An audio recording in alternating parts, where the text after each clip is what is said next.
প্রতিবারের মতো সেবারেও পুরীর রাস্তা ছিল জনসমুদ্রে ভরা। পুরীর রাজপথ লক্ষ লক্ষ মানুষের ভিড়ে গম গম করছে। চারিদিক থেকে ভেসে আসছে জয় জগন্নাথ ধ্বনি। আকাশ বাতাস মুখরিত হচ্ছে সেই শব্দে। এর মধ্যেই ঘটে গেল এক অলৌকিক ঘটনা। মন্দিরের সামনে দাঁড়িয়ে রয়েছে তিনটি বিশালকায় রথ। জগন্নাথ, বলরাম, সুভদ্রা অধিষ্ঠান করছেন রথের ওপর। কিছুক্ষণের মধ্যেই রথ চলতে শুরু করবে। ভক্তরা চরম উৎকণ্ঠায় অপেক্ষা করছে চারপাশে। ভিড়ের জন্য পা ফেলাই দায়। ওই ভিড় থেকে অনেকটা দূরে দাঁড়িয়েছিলেন এক বৃদ্ধা। তার নাম শঙ্খপ্রিয়া। খুব ধীরে ধীরে তিনি এগিয়ে যাচ্ছিলেন রথের দিকে। তার পরনে জীর্ণ সাদা শাড়ি, বয়সের ভারে কুঁচকে যাওয়া শরীর এবং চুলগুলো সব পেকে সাদা হয়ে গিয়েছিল। তাকে দেখে খুবই দুর্বল মনে হচ্ছিল। তার হাতে ছিল একটি শক্ত লাঠি। সেই লাঠিতে ভর দিয়ে তিনি কোনো রকমে এগিয়ে চলছিলেন, কিন্তু ভিড়ের জন্য তিনি বেশি দূরে যেতে পারছিলেন না। শঙ্খপ্রিয়া দেবীর বাড়ি উড়িষ্যার হরিহরপুরে। সেখানে মূলত আদিবাসী সম্প্রদায়ের লোকেরা বাস করে। লোকেরা ভীষণ সহজ সরল জীবনযাপন করেন। হরিহরপুর একেবারে প্রত্যন্ত গ্রাম। সেখানে এখনও আলো পাখা আসেনি, নেই কোনো অত্যাধুনিক পরিবহন ব্যবস্থা। বিংশ শতাব্দীর মানুষ যে কত উন্নত জীবনযাপন করে সে সম্পর্কে তাদের কোনো ধারণাই নেই। কয়েকদিন আগে শঙ্খপ্রিয়া দেবী খবর পেয়েছিলেন যে পাশের গ্রাম থেকে একজন ব্যক্তি পুরীধামে যাচ্ছে রথ দেখতে। শঙ্খপ্রিয়া দেবী সেই খবর শুনে মনে মনে ভাবলেন, তিনি তো জীবনের অনেকগুলি বছর পার করে ফেলেছেন, কিন্তু এত বছরেও তিনি একবারও পুরীধামের রথযাত্রা দেখতে যাননি। তার পুত্রকন্যারা সব বড় হয়ে গেছে। এখন আর তার কোনো সাংসারিক দায়িত্ব নেই। কখন যে তার মৃত্যু হয় তাও ঠিক নেই। কিন্তু এই জীবনে তিনি কখনো জগন্নাথ দেবকে দর্শন করেননি। যদি সেই ব্যক্তি সম্মত হন, তাহলে তিনি ওনার সাথে জগন্নাথ দেবের রথযাত্রা দর্শন করতে যাবেন। শঙ্খপ্রিয়া দেবী তখন সেই ব্যক্তির সঙ্গে যোগাযোগ করলেন। তিনি তাকে গিয়ে বললেন, বাবা, আমার জীবনকাল সমাপ্ত হতে আর বেশি দেরি নেই।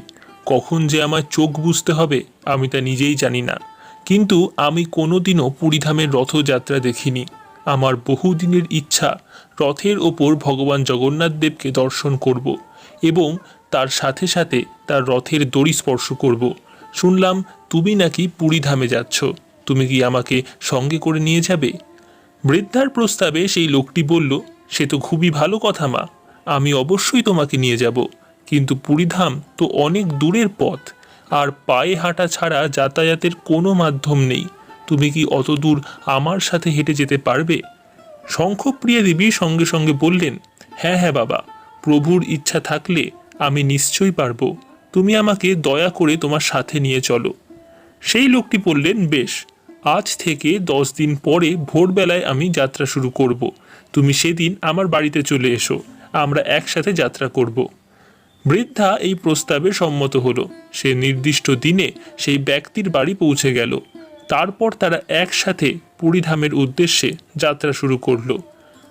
টানা 3 দিন পায়ে হেঁটে তারা পুরীধামে এসে পৌঁছলেন। আজ উল্টো রথ। প্রভু জগন্নাথ গুন্ডিচা দেবীর মন্দির থেকে আজ শ্রীক্ষেত্রে প্রবেশ করবেন। পথের মাঝে লক্ষ লক্ষ মানুষের ভিড়। হঠাৎ শঙ্খপ্রিয়া দেবী খেয়াল করলেন তিনি তার সঙ্গীকে হারিয়ে ফেলেছেন। ভিড়ের মধ্যে একা হয়ে গিয়েও তিনি মনোবল হারালেন না। তিনি ভাবলেন, যখন তিনি একবার প্রভুর কাছে এসে পড়েছেন, তখন তিনি নিশ্চয়ই তাকে কৃপা করবেন। তিনি কোনো রকমে ভিড় বাঁচিয়ে সামনের দিকে এগোতে লাগলেন। কিন্তু মানুষের উন্মাদনা সম্পর্কে তার কোনো ধারণাই ছিল না। রথের কাছাকাছি পৌঁছতেই তিনি ভিড়ের ধাক্কায় একেবারে দিশাহারা হয়ে পড়লেন। অনেকেই পাশ কাটিয়ে চলে গেল, কেউ কেউ বিরক্ত হলো, কিন্তু কোনোভাবেই তিনি রথের কাছে পর্যন্ত পৌঁছতে পারছিলেন না। রথ ধীরে ধীরে তাকে অতিক্রম করে এগিয়ে যেতে লাগলো। শঙ্খপ্রিয়া দেবীর চোখে জল এসে গেল।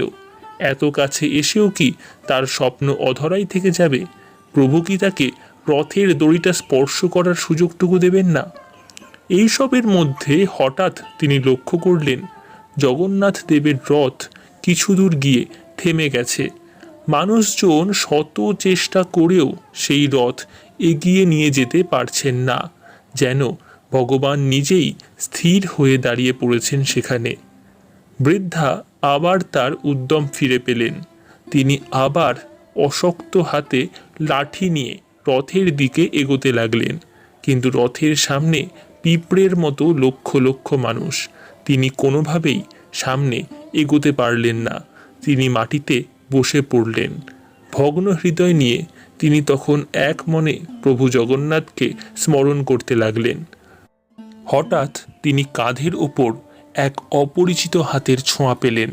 তিনি দেখলেন 19-20 বছর বয়সী একটা কালো ছেলে তার দিকে হাসি মুখে তাকিয়ে আছে। ছেলেটি বড় বড় বিস্ফারিত চোখে স্নেহ মাখানো, ঠোঁটে রহস্যের হাসি। ছেলেটির কপালে সুন্দর চন্দনের তিলক, কুচকুচে কালো চুল আর হলুদ ধুতিতে তাকে অপার্থিব সুন্দর লাগছে। ছেলেটি হাসি মুখে তার দিকে তাকিয়ে বললেন, কি রথের দড়ি স্পর্শ করবে না? চলো, আমি তো তোমায় নিয়ে যেতে এসেছি। বৃদ্ধা তখন কোনো রকমে বললেন, আমি তো অত ভিড়ের মধ্যে যেতে পারবো না বাবা, থাক বরং আমি এখান থেকেই প্রভুকে দেখে নয়ন সার্থক করি। মনে হয় প্রভু আমাকে তার রথের দড়ি স্পর্শ করার যোগ্য বলে মনে করেনি। ছেলেটির মুখ হঠাৎ স্নিগ্ধ হাসিতে ভরে গেল। সে বলল, কি বলছো তুমি? প্রভুর কাছে কি উঁচু নিচু ভেদাভেদ চলে? পুরো জগৎ সংসার তো তারই সৃষ্টি। মূর্খ, জ্ঞানী, ব্রাহ্মণ, শূদ্র, তার রথের দড়ি ধরার অধিকার সবার রয়েছে। তোমার কোনো চিন্তা নেই, চলো আমি তোমায় নিয়ে যাচ্ছি।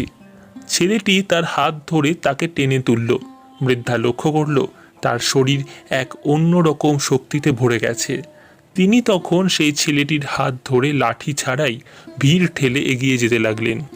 কিছুক্ষণের মধ্যেই তারা দুজনে রথের একেবারে সামনে চলে এলেন। ছেলেটি তার হাতে দড়ির একটি গোছা দিয়ে বললেন, এই নাও প্রভুর রথের দড়ি, ধরো। বৃদ্ধা কম্পিত হাতে সেই দড়ি স্পর্শ করল। আহা, কি অপূর্ব অনুভূতি! প্রভুর রথের দড়ি তার হাতে। তিনি সেই রথের দড়ি ধরে আলতো টান দিলেন। আর আশ্চর্য ঘটনা, রথ তারপরেই চলতে শুরু করলো। ভক্তরা হৈ হৈ করে উঠল। চারিদিকে জয় জগন্নাথ ধ্বনিতে আকাশ বাতাস মুখরিত হতে লাগলো। চারপাশের লোকজন বৃদ্ধাকে বাহবা দিতে লাগলেন। রথের দড়ি স্পর্শ করার পর বৃদ্ধা সেই ছেলেটিকে ধন্যবাদ দেওয়ার জন্য পেছনে ঘুরল, কিন্তু কেউ সেখানে ছিল না। তিনি ভাবলেন হয়তো সে অন্য কোথাও চলে গেছে। তিনি তখন এক মনে রথের ওপর প্রভু জগন্নাথকে দর্শন করতে লাগলেন। কি সুন্দর মুখমণ্ডল তার! হঠাৎ তিনি লক্ষ্য করলেন তাকে নিয়ে আসা ছেলেটির সঙ্গে প্রভু জগন্নাথের মুখের অদ্ভুত মিল। সেই সৌম্য মুখমণ্ডল, সেই স্নিগ্ধ হাসি, সেই বিস্ফারিত চোখ। ছেলেটি যেন রথের ওপর থেকেই তাকে দেখে মুচকি মুচকি হাসছেন। বৃদ্ধা মনে মনে সব বুঝতে পারলেন। আনন্দে তার চোখে জল চলে এলো। তিনি বুঝলেন প্রভু জগন্নাথ স্বয়ং এসে তাকে তার রথের দড়ি ধরার সুযোগ করে দিয়েছেন। তার কাছে সত্যিই কোনো ভেদাভেদ নেই, কেবলমাত্র শুদ্ধ ভক্তির দ্বারাই তাকে লাভ করা যায়। বন্ধুরা, ভিডিওটি ভালো লাগলে অবশ্যই আপনার প্রিয় মানুষদের সাথে ভিডিওটি শেয়ার করে দেবেন। পারলে একটি লাইক করে পাশে থাকবেন এবং আমাদের চ্যানেলে প্রথম এলে চ্যানেলটি অবশ্যই সাবস্ক্রাইব করে দেবেন। সবাইকে শুভ রথযাত্রা। জয় জগন্নাথ।